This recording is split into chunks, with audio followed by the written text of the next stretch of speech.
जब मैं राघोपुर विधानसभा में गांव गांव घर घर हर वर्ग हर जाति में घूम रहा हूं तो धरती चीख चीख के कह रही है, आओ मुझे बचाओ, आओ मुझे बचाओ। वही संकल्प के साथ मैं आया हूं कि राघोपुर को जात पात से मुक्त करके पूरे राघोपुर को जोड़ करके एक ऐसा राघोपुर बनाऊं जो सबका राघोपुर हो, किसी एक का नहीं, किसी एक परिवार का नहीं, सबका राघोपुर बनाओ। ये संकल्प लेकर के मैं आया हूं और इस चिलचिलाती धूप में जब लोगों से मिलता हूं तो हमको कोई तकलीफ नहीं होता, मुझे आनंद मिलता है कि एटलीस्ट हम लोगों के दुख सुख को जानने की प्रयास कर रहे हैं। और रहा बात 243 सीट का और जन स्वराज का, जन स्वराज एक सोच है। जयप्रकाश नारायण जी के बाद बिहार में कोई भी व्यक्ति, कोई भी पार्टी बिहार के मुद्दों पर बात नहीं किया। नमस्कार, आप देखना शुरू कर दिए हैं वेब समाचार और आज हमारे साथ खास बातचीत करने के लिए हमारे बीच मौजूद हैं इंजीनियर धर्मेंद्र सिंह जी, जो कि जन स्वराज के संस्थापक सदस्य भावी प्रत्याशी हैं आपको राघोपुर विधानसभा क्षेत्र के, और प्रत्याशी ही नहीं, जनता जनार्दन के बीच दुख सुख दुख हर एक पल क्षण इनको रहना भाता है। इन्हीं की जुबानी हम जानने की कोशिश करेंगे कि पूरे जोर शोर से खासकर वैशाली जिला में 8 विधानसभा क्षेत्र पे जन स्वराज का और 243 सीट पे बिहार में कैसी स्थिति इस बार रहने वाली है। आवाम जो है सत्ता पक्ष और विपक्ष को मतलब कि दरकिनार करते हुए, क्योंकि बेरोजगारी, महंगाई या कहे भ्रष्टाचार जो है, तो जन स्वराज पर किस तरह से एक विश्वास जमेगा आम जनों का, इस पे खास बातचीत कर। सबसे पहले सर आपका हमारे चैनल पे बहुत बहुत धन्यवाद। आप बताएं कि इस बार के चुनाव में क्या स्थिति रहने वाला है, खासकर जो है लोगों का जो टेम्पर है किस पार्टी की तरफ जो है जाने वाली।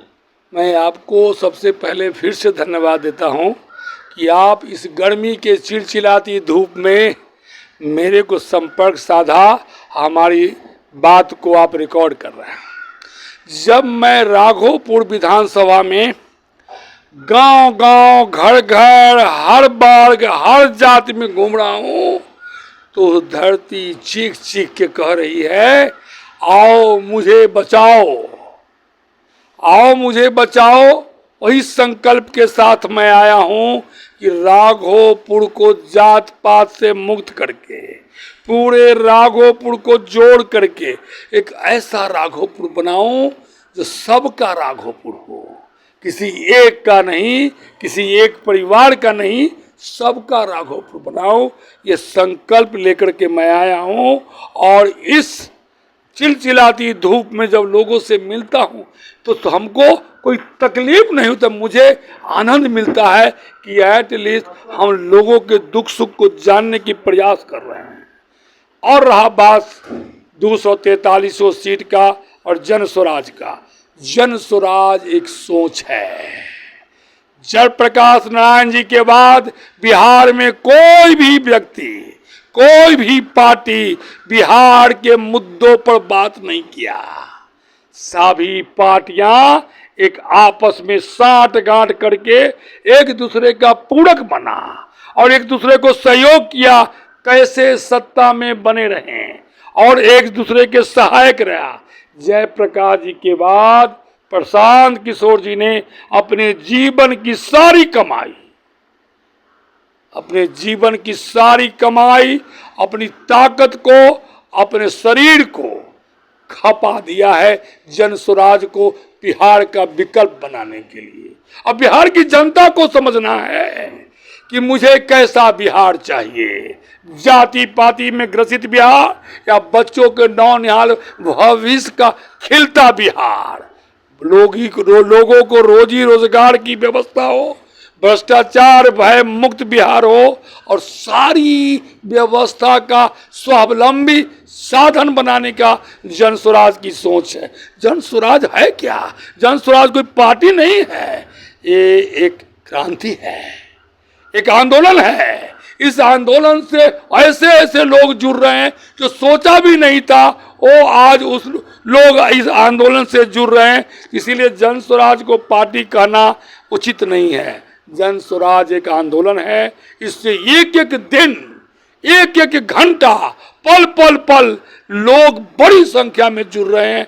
मुझे लगता है, मुझे विश्वास है कि बिहार के लोग बिहार को बदलेंगे। इसीलिए मैंने नारा दिया है, बदलो राघोपुर, बदलो बिहार, क्योंकि राघोपुर बिहार का राजनीति का नाभि कुंड है। बिहार में राघोपुर बदलेगा तो बिहार बदलेगा। क्यों? क्योंकि राघोपुर जातीय गणित के हिसाब से जो लोग कहता है कि यादव इतना, हरिजन इतना, पासवान इतना, राजपूत इतना, अन्य जात इतना, टूटेगा। जब टूटेगा तो समीकरण टूटेगा। जब राघोपुर बदलेगा तो बिहार में एस्टेब्लिश जनता नेता सोचने के लिए बाध्य होंगे कि जब राघोपुर बदल गया तो बिहार भी बदलेगा, और एजेंडा पर बात होगा, जरूरत पर बात होगा, यहाँ के मुद्दा पर बात होगा, मुद्दे के लिए प्रयास होगा। रोजी रोटी कपड़ा, खासकर युवाओं के लिए जो बड़ी तादाद में पढ़ लिख कर शिक्षित बेरोजगारी का दंश आज भी 21वीं सदी में झेलने के लिए बेबस हैं। केंद्र हो, राज्य हो, किसी भी पार्टी की सरकार हो, जो समस्याएं हैं, खासकर अपने देश में युवाओं की संख्या सबसे ज़्यादा है। जब बिहार और राघोपुर विधानसभा क्षेत्र की बात की जाए तो खासकर युवाओं के परिप्रेक्ष्य में जब आपकी अगर सरकार आती है और आप जीतकर सदन में जाते हैं तो इनके लिए सबसे पहले क्या कुछ रोड मैप आपने तैयार कर रखा है? राघोपुर के लिए मेरा 25 साल से तड़पता हुआ, बिलखता हुआ, जद्दोजहद करता रहा मैं कि राघोपुर को राघोपुरम बनाएंगे। अब मैंने प्रयास भी किया। मेरे गांव में कटाव था जोरावनपुर में, सेंट्रल टीम लाया, कैसे कैसे मैंने उस कटाव को रुकवाया, और वो प्रोजेक्ट ऑन गोइंग हो गया था। लेकिन आपसी साजिश में सरकार ने उसको ध्यान नहीं दिया, नहीं तो राघोपुर कटाव मुक्त हो गया होता 2005-10 में। बड़ा खेद के साथ कहना चाहता हूं, जब मैं मुख्यमंत्री उस समय से राबड़ी दी और लालू जी से कहा कि राघोपुर का प्रपोजल 5 ईयर प्लान में आप दिल्ली भेज दीजिए, हम पैसा अप्रूव कराने के लॉबिंग करेंगे। और संजोग इतना अच्छा था कि निखिल भैया के साली कृष्णा सिंह सेक्रेटरी थी, और हमारा दोस्त Ashok Meena PS to minister था। उस समय रामविलास पासवान जी कैबिनेट मिनिस्टर थे, उनका भी सहयोग मिला। तो इतना अच्छा एलाइन हो गया था। उन लोगों ने कहा कि अब राघोपुर कटाव मुक्त करने के लिए 5 ईयर प्लान में प्रपोजल भेज दीजिए। मैं खुश था कि मेरा राघोपुर कटाव मुक्त होगा, लेकिन बिहार के मुख्यमंत्री ने वो 5 ईयर प्लान में राघोपुर का नाम नहीं भेजा, धमौन का भेजा, बख्तियारपुर का भेजा, राघोपुर नहीं भेजा। उसके बावजूद ऑन गोइंग प्रोजेक्ट में थोड़ा थोड़ा बजट आया। जब मैं संजय झा से मिला, उस समय इरिगेशन मिनिस्टर थे, संजय झा से पूर्व परिचित था, उस समय राजीव प्रताप रूडी के फर्स्ट PA हुआ करते थे, हमको जानते थे। तो मैं बोला कि राघोपुर में काम 17-18 से जा नहीं रहा है बजट। तो क्या बोले कि मुख्यमंत्री के आदेश है कि LOP के क्षेत्र में काम नहीं होना चाहिए, बजट नहीं देना चाहिए। हमने कहा कि LOP के क्षेत्र, राघोपुर के जनता का क्षेत्र है, हो LOP। विवाद हुआ, उस राजनीति के षड्यंत्र में राघोपुर पिछड़ गया। मुख्यमंत्री खुद, लालू जी खुद नहीं चाहते थे कि राघोपुर विकसित हो, पढ़ा लिखा हो, डेवलप्ड हो। पढ़ेगा, डेवलप्ड होगा, आगे बढ़ेगा तो हमको वोट नहीं देगा। इसीलिए कई प्रयास किया मैंने, उनसे मिला भी, कई फंड ऐसा ऑर्गेनाइज किए जो बिहार सरकार सोच नहीं सकती थी। दिल्ली सरकार का भी फंड नहीं था, बाहर का फंड था, पूरे वैशाली बुद्ध सर्किट के नाम पर। उस समय श्रीमती राबड़ी जी मुख्यमंत्री थी। हमने कहा कि मुख्यमंत्री जी, लालू जी को कहा कि आप द्वारकाधीश है, मेरा गांव चारों तरफ गंगा तो नदी से, ऐसा विश्व में कोई गांव नहीं है, कोई क्षेत्र नहीं है। दुर्भाग्य है कि आज आप गूगल पर सर्च करेंगे, कहीं भी सर्च करेंगे तो राघोपुर हिंदुस्तान का सबसे पिछड़ा हुआ विधानसभा है। टिकट बंटवारे में जो आपकी जन सुराज जो है, जनता कहीं जो है पार्टी है, तो इसमें महिलाओं और पुरुष का क्या अनुपात रहने वाला है? ये बात हमारे केंद्रीय नेतृत्व लोग बहुत शिद्दत से, बहुत मेहनत से एक समीकरण आकलन बना रहे हैं। उन सभी को मापदंड पर, कसौटी पर तौल रहे हैं कि जो जनता के बीच में, लोगों के बीच में, उसके दुख दर्द में उसके साथ है, उनको मोबिलाइज करते हैं। उसी मापदंड के आधार पर टिकट का डिस्ट्रीब्यूशन किया जाएगा। महिलाओं को भी मिलेगा और जातीय समीकरण में जो व्यक्ति जो हैं उसको डिजर्व करते हैं उनको भी टिकट दिया जाएगा। जैसा कि केंद्रीय नेतृत्व ने ऐसा ऐलान भी किया है। हमारे राष्ट्रीय अध्यक्ष ने हाल ही में हाजीपुर में बात को बताई है। देखा जाए तो आपको जो सत्ता पक्ष है और विपक्ष से है, खासकर बिहार में, क्या मतलब चुनौती इस बार मिलने जा रही है आपके? हमारे लिए खासकर राघोपुर में कोई चुनौती नहीं, मेरी एक ही चुनौती है, राघोपुर को कटाव मुक्त, पूरा सड़क युक्त, कॉलेज, स्कूल, विद्यालय और युवाओं को मैं देख रहा हूं कि नशे के दौर में फंस रहे। ये मेरी सबसे बड़ी चुनौती है। राघोपुर को राघोपुरम बनाने की चुनौती है।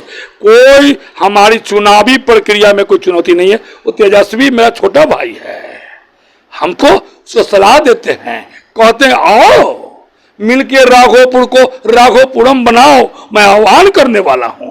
क्या सोच है राघोपुर में? क्यों नहीं लालू जी राघोपुर का विकास किए? क्या सोच था इसके पीछे, ये बताओ। तेजस्वी भी तो राघोपुर से विधायक रहे, फिर अभी विधानसभा चुनाव सन्निकट है, तो ऐसा क्या हुआ जो तेजस्वी, जैसे कि जंगल राज उनके पिता तो एक के बैकफुट पे चला गया पूरा बिहार, लेकिन एक युवा भी हुए, तेज तर्रार, बड़े पढ़ाई लिखाई का स्तर जो रहे, तो विकास नहीं कर पा रहे। इसके पीछे का क्या कारण आपको? लोकतंत्र में 4 ताकत है जो लोकतंत्र को कमजोर कर रहा है। चारों ताकत बहुत ही भयानक है। एक ताकत, सबसे बड़ी ताकत, पूंजीपति ताकत। पूंजीपति ताकत ये चाहता है कि देश की सारी संपत्ति कुछ लोगों के पास जाए। दूसरी ताकत है जातिवादी, वो प्रवृत्ति समाज को बांटता है। तीसरी ताकत अब बन गई है परिवारवादी, जो वो चाहता है कि मैं राजा, मेरा बेटा राजा, मेरा पोता राजा। वो प्रवृत्ति यह होता है, अकूत धन संपत्ति इकट्ठा करने की सोच होती है इस प्रवृत्ति में, और अपने ही कम्युनिटी को गुमराह करके विचलित करता है, उसको कमजोर बनाता है, असहाय बनाता है, तोड़ के रखता है। इसीलिए 3 और चौथी ताकत, सबसे बड़ा जो गुण है, कॉम्युनल ताकत, संप्रदायवाद। वो भी भारत के समाज को बांटता है धर्म के आधार पर। वो भी ताकत बहुत खतरनाक। इस 4 ताकत के खिलाफ राघोपुर में मेरा प्रयास है कि सभी धर्म के लोग, सभी जाति के लोग, सभी वर्ग के लोग एक साथ आए। राघोपुर के जो सपना है मेरा, उस सपना को अपने आंखों में देखे राघोपुर को राघोपुरम बनाए। भौगोलिक दृष्टि से राघोपुर विश्व में ऐसा जगह कोई नहीं मिलेगा। माँ गंगा के गोग में, पटना के बगल में, यहाँ पर वाटर स्पोर्ट्स होगा, टूरिज्म डेवलप होगा, रिसोर्ट बन सकता है, कियोस्क बन सकता है, मेरीन ड्राइव बन सकता है। इतनी संस्था, इतनी पोटेंशियल हमारे समझ से देश में किसी भी भूभाग में नहीं है।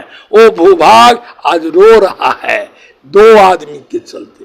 एक लालू जी, पूरे राघोपुर के लोगों ने जाति पाति से उठ करके एक गरीब के बेटा को अपना मसीहा बनाया। वो मसीहा अपने परिवार में लग गया और किसी भी अपने जाति के लोगों को पढ़ने की व्यवस्था नहीं की।